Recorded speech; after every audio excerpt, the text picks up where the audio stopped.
It was not politics, it was a family matter.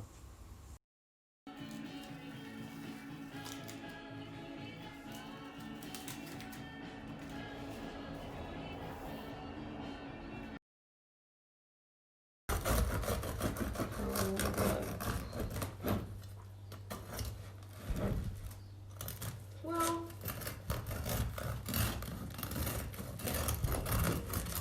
oh my god. We're gonna get something.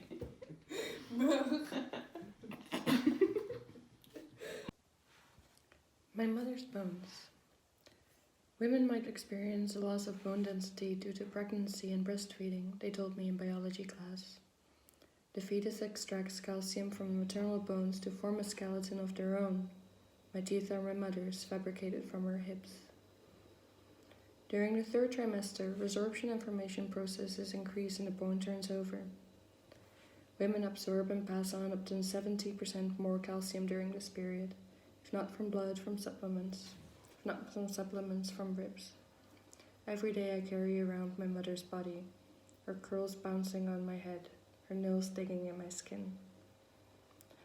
When I was 16, I cut away my mother's flesh with gritted teeth, 1 kilogram at a time, filling the open gashes with boneless hollowing, a motherless carving. Scraped out, I moved to the attic, separated from the house by steep stairs and a makeshift hatch, and I did not see my parents save for breakfast and dinner. I craved only corners and chewed on hunger pangs until they turned to sour dust in my mouth. After every meal, I turned my body inside out until I was exposed spine and bloody veins. My mother asked me to eat some more, but I vomited only watermelon seeds. I cut off my curls and felt the nails dig deeper into my skin.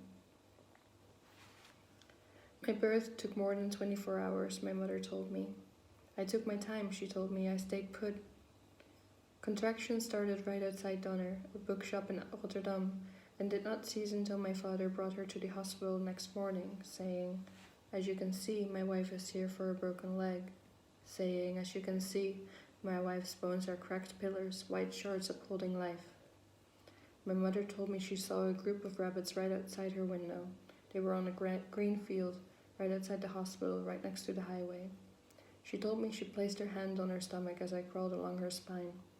She told me her bones were aching as if she had been sick for days.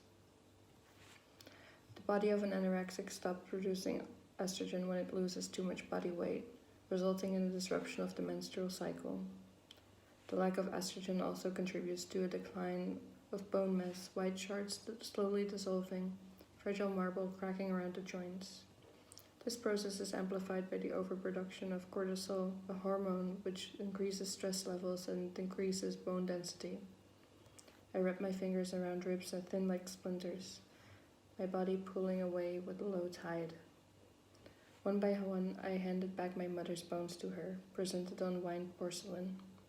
Not sure whether it was a return of bird or return to bird, I scraped away marrow and muscle until it was small and smooth again.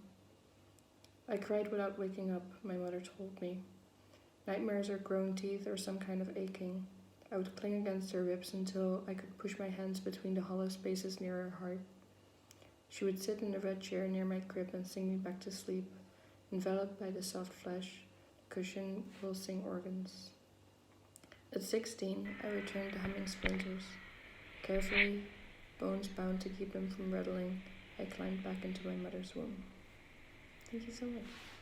Amanda, I can't see you. Can you move?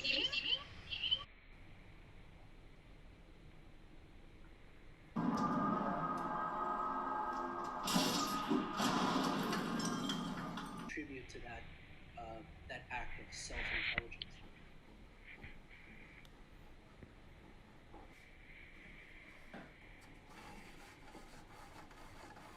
但是你们俩放 garbage 用。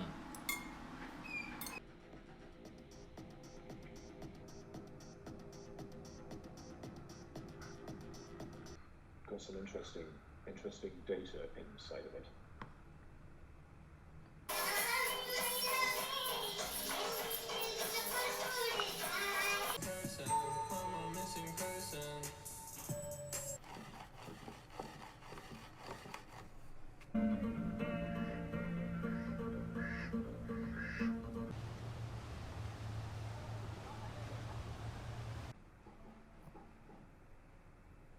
you show a sign that you're not blocked?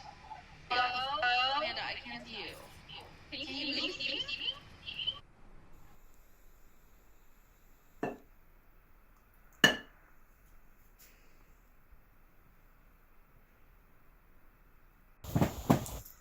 Whose fault? As mother gives, I fade. I accept potato soup, mouth shut. Whose fault? In the silence, I'm afraid.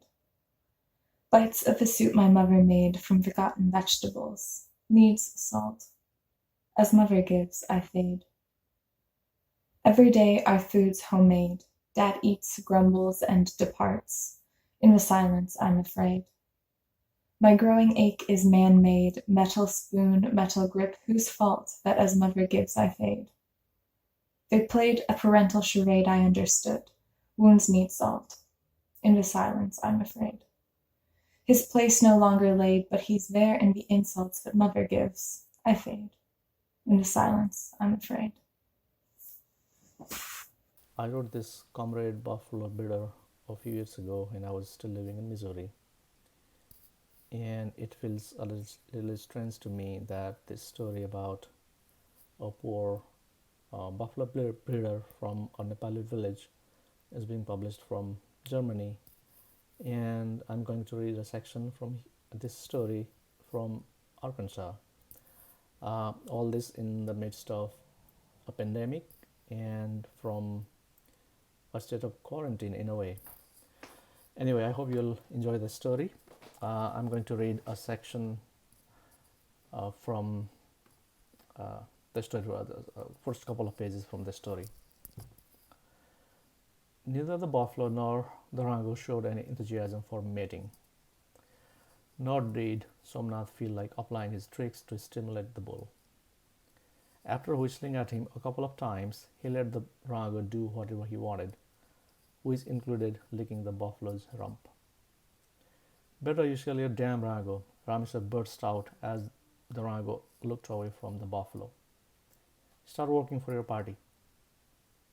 Somnath reached for the short panel. What do you mean? He asked after a long silence.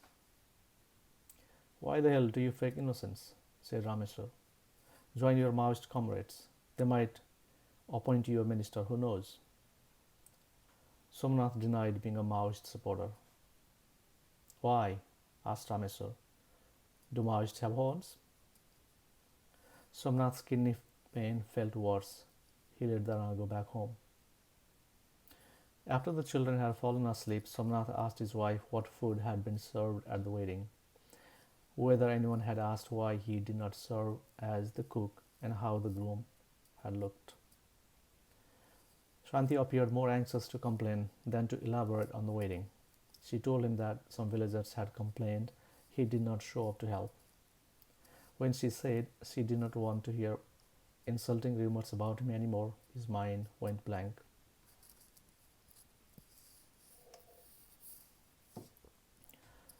The village slept, but Somnath remained wide awake. Do Maoists have horns? How could Rameswar label him a Maoist? The Maoist leader, Comrade Saurav, who had arrived in Somnath's yard one evening a few months before, had no horns. Somnath had turned to go back inside the house, pretending not to recognize his uncle. Bhanja Babu, Saurav had called. I only need one night's shelter. Are you turning your mama away? Somnath had found strange warmth in being called Bhanja Babu, as if the man were his own mama.